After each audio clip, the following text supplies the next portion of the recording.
In this video, we're going to look at UC Berkeley, UCLA, and the other UC schools, the pros and cons of each one, and how to get in. What are the UC schools? There are 9 schools for undergraduates, and in Northern California, you have UC Berkeley, UC Santa Cruz, UC Davis, and UC Merced.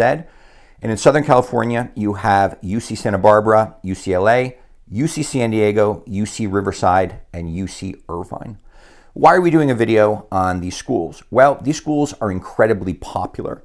And if you look at the top 10 universities in America, based on how many college applications they get every year, then UC schools take up 6 of the top 10 spots. And at the very top, you have UCLA, which gets about 150,000 freshman applicants every single year. And you compare that with a school like Harvard, which is arguably the most famous school in the world, and that only gets about 50,000 applicants a year. How good are the UC schools? In this chart, I've ranked them according to their 2024 U.S. News and World Report rankings.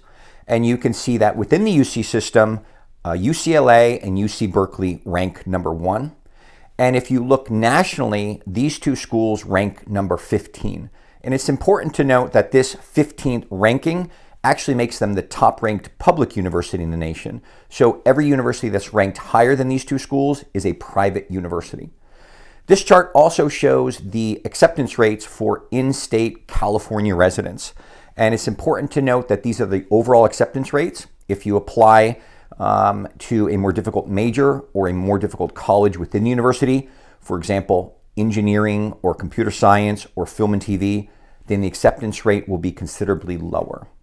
And you might be wondering, well, what if I'm not a California resident? How easy or hard is it for me to get in? And the answer is, it depends. At the high end, if you're looking at UCLA or UC Berkeley, it's actually harder to get in if you're an out-of-state resident or if you're an international student. But at all the other schools, it's actually easier to get in if you're not a California resident. And sometimes it's much easier. And you might be wondering why that is, and there's a couple of reasons. And one is that out-of-state residents and international students, they pay full tuition. So the universities make a lot more money off of those students. And another reason is that for some of these other universities, they lose all their best California students to UCLA and Berkeley. So they can kind of cherry pick the best students from all across the country and all around the world, and they can remain competitive. Now let's look at the pros and cons of each individual school. UC Berkeley really excels when it comes to computer science, engineering, and their famous MET program, which is Management, Entrepreneurship, and Technology. They are arguably the most intellectual UC. When you look at graduates of Berkeley, they have the highest salaries in a variety of sectors for all public university graduates. Berkeley is a feeder school for Silicon Valley, so if you want to go into tech, it's perfect. They have really good sports teams, a lot of school spirit, and a great rivalry with Stanford, and they have a really thriving party scene. On the negative side, there's a lot of radical politics on campus, and Berkeley is a high crime area. Let's look at UCLA. UCLA is top ranked in a number of departments, including computer science, pre-med, and film and TV. It has a terrific social scene. It has perfect Southern California weather. It has arguably some of the best dining hall food in the nation, has really good sports teams and a lot of school spirit, and it's got a great crosstown rivalry with USC. On the negative side, it's known for having a hyper-competitive academic culture. LA is not what it used to be, and there's a lot of competition for the most popular courses. UC San Diego. UC San Diego is a leader in STEM research, and it has a top oceanography department. It's located right by the beach. The average daily temperature is about 70 degrees, which is perfect, and San Diego is a terrific city. On the negative side, there's not much of a social scene. It's kind of known as a dead campus, has a cutthroat academic culture, and there's a really big campus which seems to be constantly under construction. UC Davis in Northern California has a beautiful remote rural campus. The town of Davis is friendly and has a small town feel. Students get very involved in campus culture because there's not much else to do around that area. It's a terrific school for biology, agriculture, environmental science, and animal science. The culture is laid back and collaborative, more so than some of the other UC schools, and it's a national leader in sustainability initiatives. Some of the cons is it's surrounded by nothing but farmland. A lot of students say that it smells like cows, and you absolutely need a bike to get around.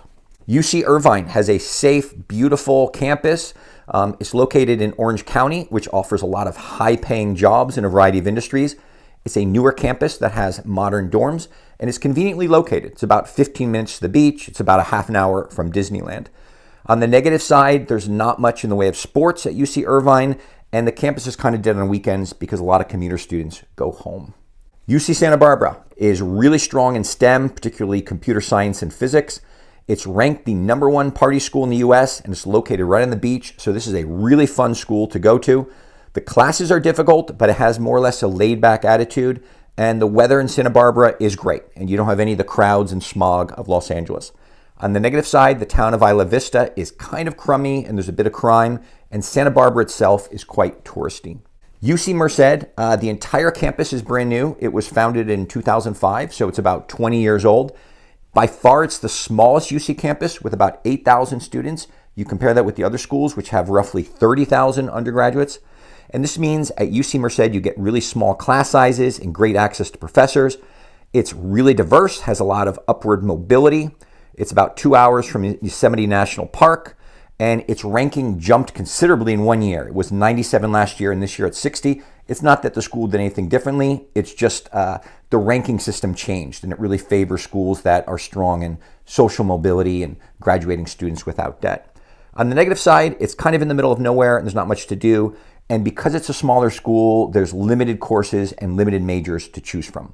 UC Riverside has a really small campus that's easy to navigate. It's about an hour east of Los Angeles, so you can take advantage of everything that Los Angeles has to offer, and has quite a bit of student diversity as well.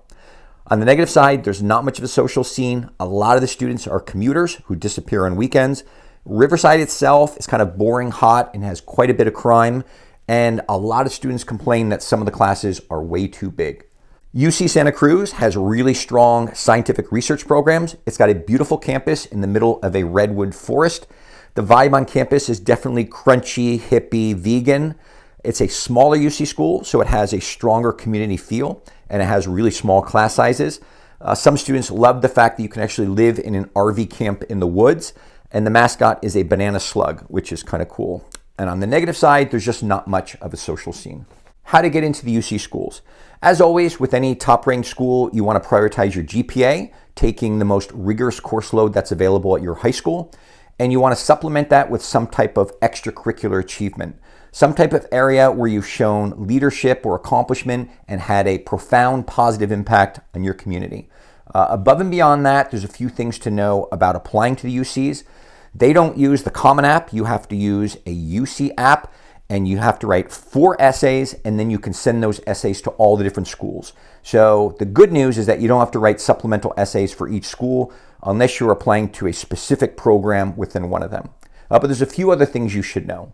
The first is that when you apply to UC schools, they don't know which other UC schools you're applying to, so you don't have to worry about that.